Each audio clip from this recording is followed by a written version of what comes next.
Welcome to the Innovation Lab by Cordea Consulting. I'm very excited about this episode where I'll be joined by Jen Jones, CEO and founder of Cordea Consulting, and Kevin Olson, the Chief Information Officer at Jupiter Medical Center, where we're going to talk about the recent Epic implementation onto AWS. And I am just really excited to hear about this journey. Jen and Kevin, welcome to the Innovation Lab. Thank you. We're really excited to be here. Thank you. Excited as well. All right, awesome. Let's do a little bit of an intro, if you wouldn't mind. Jen, tell us a little bit about yourself. Yeah, I'm Jen Jones, and as you said, I'm founder and CEO of Cordea Consulting. We exclusively serve the healthcare IT industry and have been doing so since 2008. Things have evolved dramatically over the years, and I'm really excited to kind of tie some of our original work, which is EHR implementations, with some of the newer work, which is doing those in the cloud. So I'll pass it to you, Kevin.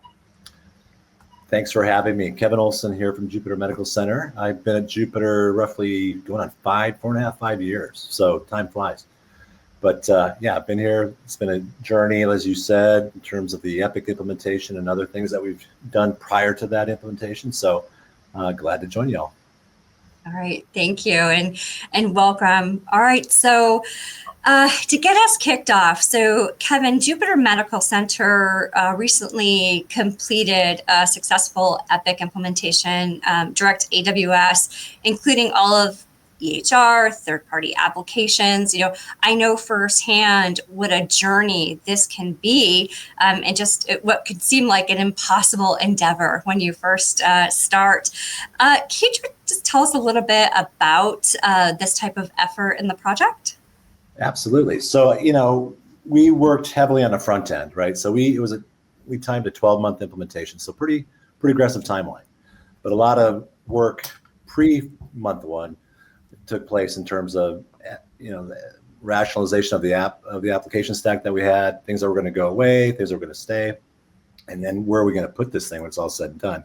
So a lot of hard work in the preparation phase that went into it. I think that paid some dividends now as we're 3 months into the implementation, post-implementation. So yeah, big endeavor, staffing, big opportunity, big learning there, I think, in terms of it's a tough market, and you got to get the right people on board to help you through the implementation and beyond. And so yeah, good implementation. Haven't gone through a few of these previously.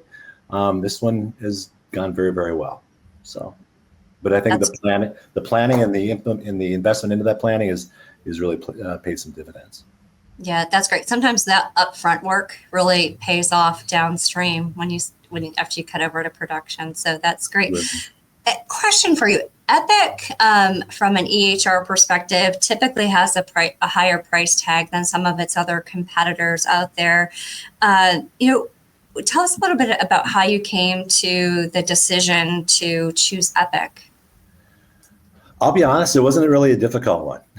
It was more along the notion of the when, you know, because our competing or kind of legacy platforms that were in place, the contract was coming to fruition. It was terming, and the ecosystem prior to Epic was very fragmented. And so when I first got here, I'm kind of looking at this from the lens of a patient, going, okay, I go to a clinic and I go into this patient portal. I go into the hospital for this episode of care. There's another portal. I go to a third one to go pay my bill. So we were just talking about this. It's tough enough navigating the system, the healthcare system, just if you got a good platform, but when you have that kind of fragmentation, that's the challenge for both the patient and certainly providers as well. So the decision point wasn't really that hard when you kind of look at who's the dominant player in the marketplace as well and what they have to offer. So it was just rationalizing those, again, legacy applications, looking at the total cost of ownership over 7 years, and kind of looking at this in the lens of the patient and the providers. That was, you know, a lot of work, yeah, but that decision wasn't necessarily difficult when we finally got all the information on the table. Yeah, it is amazing what they've been able to do from a patient perspective. And so, you know, in thinking about the deployment and kind of probably choosing between on-prem or going cloud. Tell us a little bit about your reasons for deploying Epic into the cloud. Well, we're in Palm Beach County, Florida, so it's expensive real estate down here. And so the hospital, the data center is smack dab in the middle of the hospital. And so I remember talking to a board member that had been here a number of years. He goes, I told them not to put that data center in the middle of the hospital. That's expensive. And so fast forward, 8, 9, 10 years later, we looked at the location of the data center, and that was a factor in terms of, hey, we could build service lines in that space versus using it for computing space, right?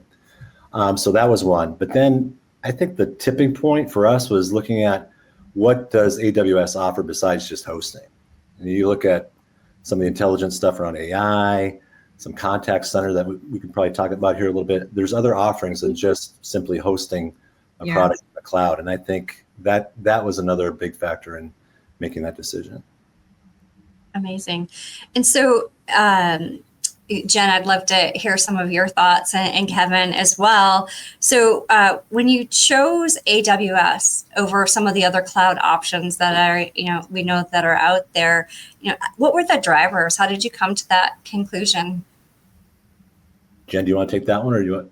Well, yeah, I mean, I would say a large part of the drivers were really related to some of the business objectives that Jupiter and Kevin had as it relates to where Jupiter wanted to go. Some of the growth targets that you all had, and the functionality that is native in AWS. I mean, AWS is a consumer, oriented platform. So things that have been done successfully outside of healthcare can now be brought into healthcare at a low risk option because it's been tried somewhere else, and you get the advantage of that experience. So I think that was a big part of it. But Kevin, you can speak to it. No, I think that's spot on. And back to maybe the decision of both Epic and AWS is you mentioned it, the growth strategy, right? So it's like trying to take this kind of fragmented experience from a provider, nurse, whatever caregiver experience, and you try to grow economies of scale. That's tough because we've got a new patient tower that's being built out, a new micro hospital will be built out here in the next couple of years. So it's trying to grow the physician group. So all those things, you're trying to create an experience that's really a positive one, and that's hard with this fragmentation that we had before. And then laying that on top of the AWS piece of it, I think it just provides that flexibility, elasticity, if you will, to expand what you want to do. The other thing where the functionality, AWS really came to the table, and we're quite eager, from our perspective, especially to work together and collaborate.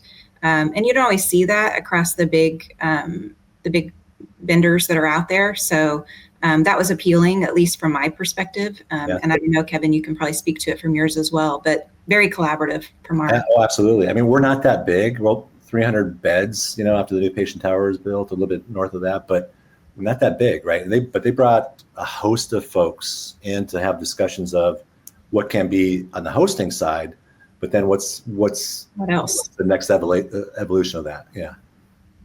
Oh, that's great. That is amazing. And, the other side of this is also selecting that great partner firm to help with the implementation. So, Kevin, thinking about that, what were some of the, factors that helped you go with Cordea to be your partner firm? Well, a known quantity, a known relationship. That's first and foremost, right? We'd worked together before.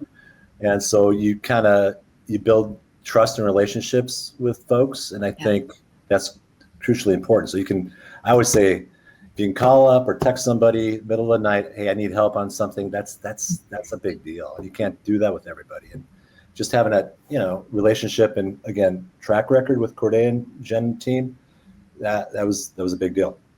Yeah, that's so important, especially with this level of change being introduced into the organization and having, that relationship. To your point, Kevin, picking up the phone and being able to text and call is just such a value asset. It becomes an extension of your team. Yeah, at that point. Absolutely. Well, and the team that we brought on, that was provided to us, was like really solid, and we had to supplement. because we didn't have the full staffing model baked yet with, we needed for the JMC team. So supplementary staff were brought in. I mean, we could, it was a good experience. Yeah. I think we try to work hard to complement, and not make sure we fill in gaps and plug holes, as opposed to totally take over or be very hands off. So I think that's important whenever you're trying to build a team that's going to support this over the long haul. Yeah, that is. And especially, when you think internal resources are already stretched so thin, to have those valuable partner team members to be able to come in and provide almost that augmentation support is such a value add for something, especially this type of journey. Yeah, well, I would probably add to that too. So the model with the legacy platforms it was pretty much maintained by the legacy partner, in terms of the EHR. And so that talent, we had to import it. We had to get bodies in there and get figured out pretty quickly. And so that was a lift. And you got to have, again, right people working with you in terms of partners to kind of help you get there, because, it's a tough market trying to get Epic folks, because it's competitive. Competitive. And you're right, because I know throughout the journey, we helped you source your own team, brought some of those folks, FTEs hires in, and we also brought those kind of high flyer consultants that come in, troubleshoot and bring some really valuable expertise, and then we all know they're going away, right? They're moving on to the next thing, but you have to have that balance so that you've got the right team in place. Yeah, and that's so, what a value add to be able to know how to balance that too, because it's there are things that come up all of the time. So knowing how to get those right resources to come in and augment at the right time is just such a value add. One other thing I'm thinking about is Amazon Connect. So Kevin, you had mentioned the contact center. How did you guys come to choose Amazon as your contact center partner?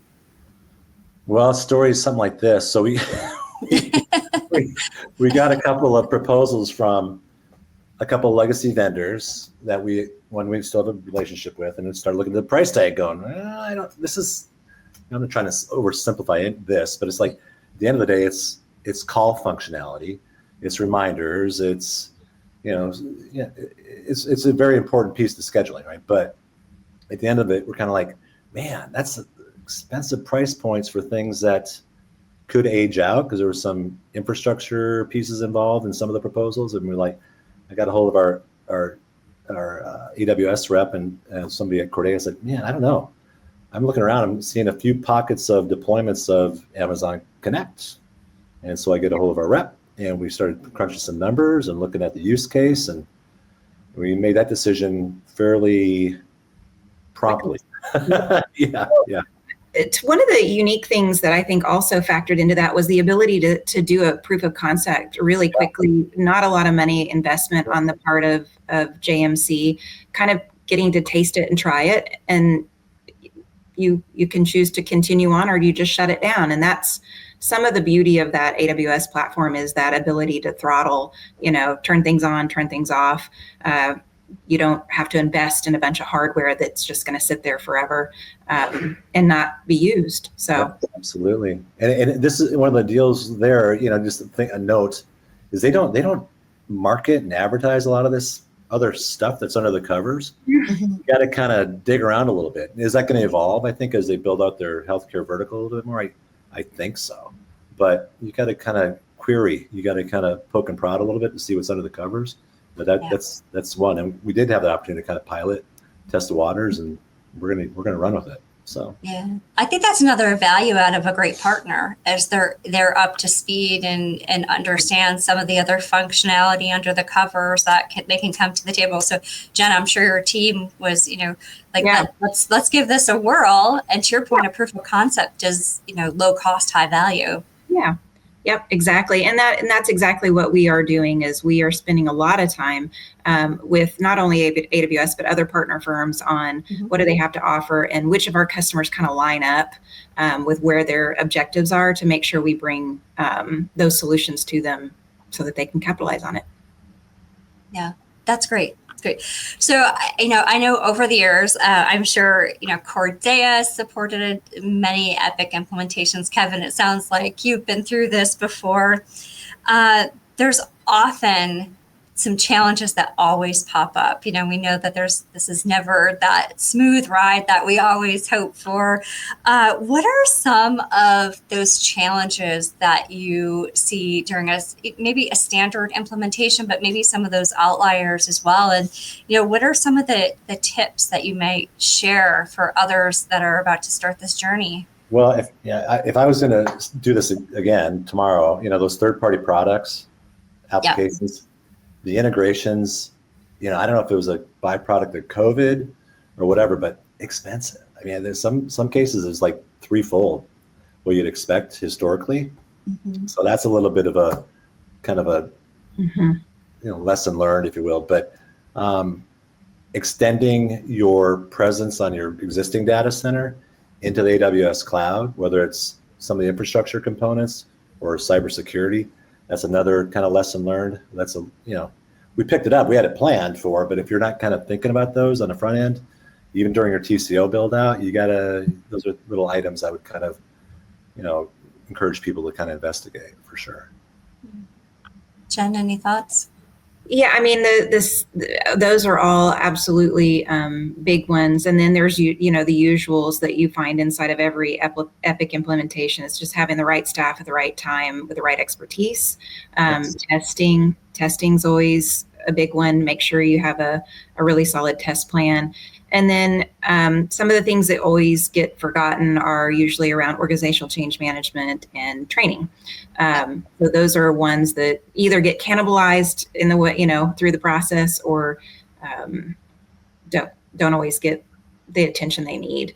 And I'm not saying that happened at Jupiter, but those are just industry-wide ones that we see all the time. Yeah, and there's flavors of that we experience for sure. And I would, I love our friends at Epic, but they've got a new model for training, and it's Epic-led training.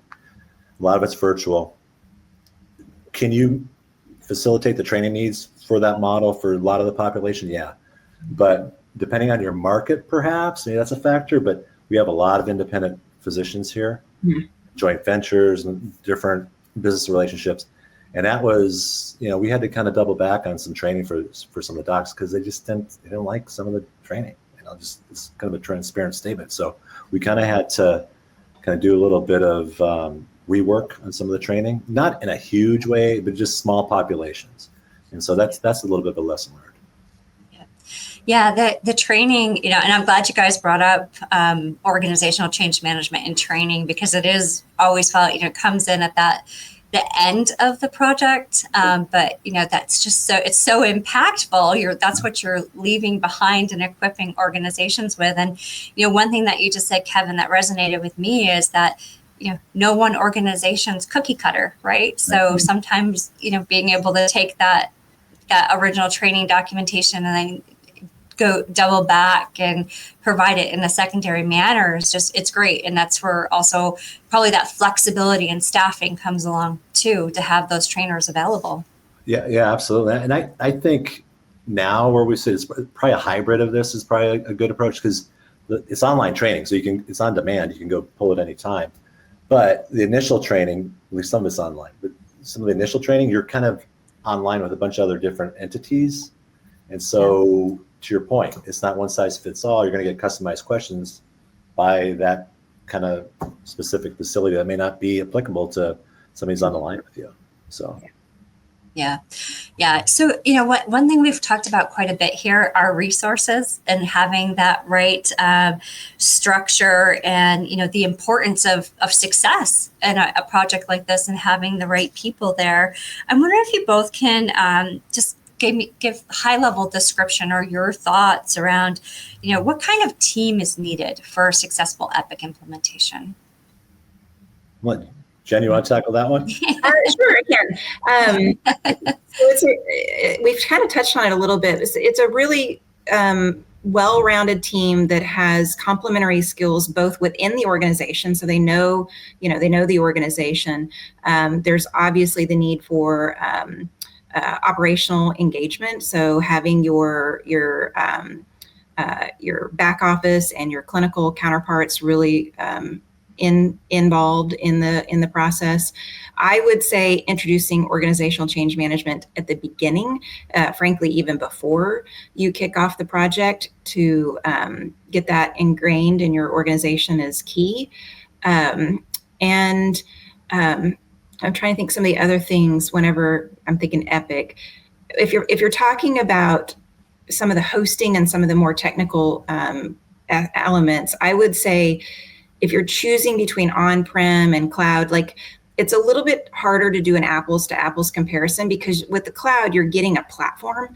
And so you have to think about what beyond just compute and storage components you're kind of thinking about. The conversation we just had about Connect, and there's many other add-ons that can be leveraged in the future. Yeah, I agree.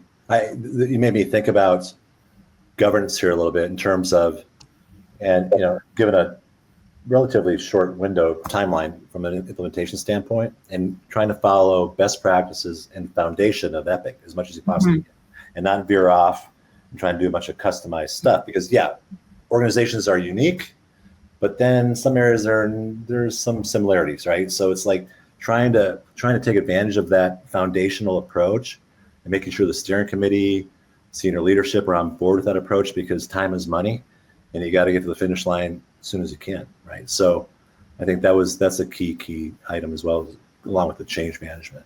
Kind of dovetail each other. Yeah, they're very symbiotic. Yep. Yeah, that stakeholder engagement and keeping them engaged throughout the project short term and then longer term from a governance and just the growth perspective to support. Yeah, amazing.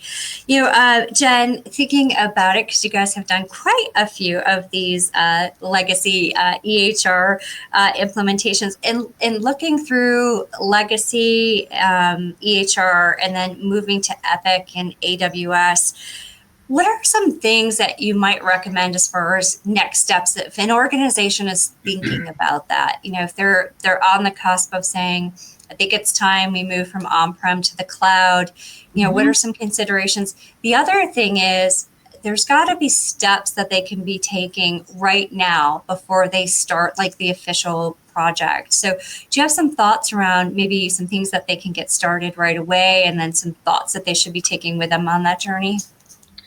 Yeah, absolutely. So obviously some of the first are to build out your roadmap and understand what your organizational objectives are, where you want to be and where you want to go, and what platforms can help support you in that journey. And then it's really doing the due diligence. And in some cases, some organizations probably have team members that have done this multiple times and can really kind of do it on their own. And then there's other organizations that don't do this except for once every 20 years. And they really would benefit from some outside eyes and some experiences that may be a little bit more current, and can help them build out a plan. And to Kevin's point, make sure that you get all your costs lined up and get your budget and your total cost of ownership, apples to apples comparison, all board ready, so that your board is ready to support you in the decision that you're about to make. So that's both things top of mind. That's great. And I heard Kevin talk about the third-party applications and the fact that work that you did up front. Would that be something that you would recommend organizations take a look at as they start to think about this type of journey? Yeah, I mean, often an applications rationalization project starts with either a large EHR or ERP or, some of those anchor platforms being considered to be moved on or you move off of. And so that results in an inventory of what you have, and then it results in kind of what do we really need? You'll find it often in organizations, somebody champions a product and then they go away, they retire, and then somebody else comes in right behind them and buys the competitor. Yeah. And then you've got both of them. And so there's a lot of that. And not here, not Jupiter Medical Center. Not anymore. But yeah, those types of exercise, and those are not really, they're they're not the big fancy new things, but it's really housekeeping, and it's laying a foundation that you can grow upon, is to make sure you keep that house clean. So, and that's a list you refer to all the time. Because Yeah. when you're looking at your contract term dates, when you got to send up letters, all that. Yeah. And who do you have to talk to peel it out of their hands sometimes, right? One or two people. Right. Yeah, I feel little pockets of that, but yeah, you're spot on. Yeah. It's funny. Just take the exercise of taking the time to document which applications are actually in the environment. It can be very eye-opening for organizations to see. So, yeah, I'm sure during this project, you guys had a lot of those moments. Yeah. Some that we wish we could get rid of, but we just can't quite yet. But yeah, there's some that are lingering a little bit. Yeah. Awesome. Come in time. Yeah, well, at least you're aware of it now. That's It's something that to monitor. So that's a great output of this amazing project that you guys had. So you really, a fast implementation. First of all, that was a very quick timeline that you were able to adhere to, especially for something as complex as Epic direct over to AWS, and It's exciting, but Kevin, what are your thoughts, as far as long-term and just anything additional for the project you'd like to share?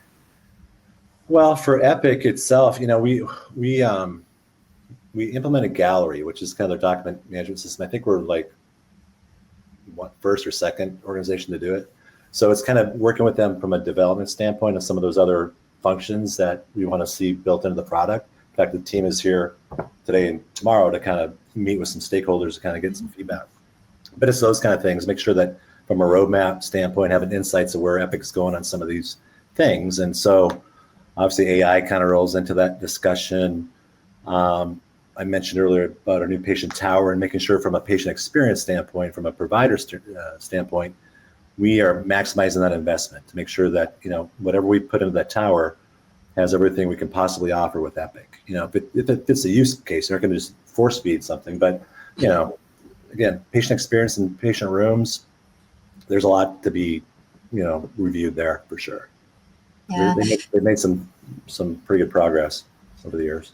Yeah, it's pretty impressive what's available now. Any last thoughts on this project and how it went, or any last words as far as this implementation? This is one of the better ones I've ever been a part of. I've done a few of these. That's why I have gray hair. And so it's gone really, really well. I kind of take it from the stakeholders. There was a physician, I won't mention his name, but he goes, Kevin, this was the best implementation. I haven't gone through a few of these. And now we're talking to that same physician about Community Connect and offering it out to some of the independent providers in the community. So those wins take you to the next level too. So it's been a good project. Yeah. Not without its challenges. None of these are perfect, but it's been successful. Yeah. And Jen, any thoughts from your side? I'm just really proud of the team. It was a good implementation from our perspective as well. The AWS aspect was new to us, and so that was a really great feather in our cap to get one of these kind of projects off the ground. And so we're looking forward to doing a few more of those in the near future. Oh, that's great. And I think just to summarize and last thoughts, great partnerships, it sounds like, across application and partner organizations help to really bring a group of individuals together who are able to bring success to this implementation. So hats off to both Jen, yourself at Cordea, and Kevin, yourself at Jupiter Medical Center, and pulling off a great project in such a short period of time. Congratulations, you guys. Yeah, thank you. We appreciate it. Thank you. Yeah. Thank you.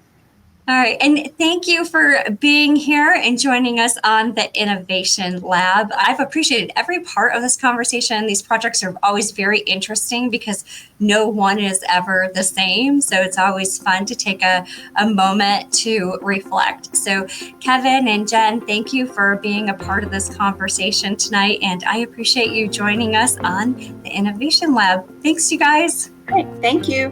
Have a good night.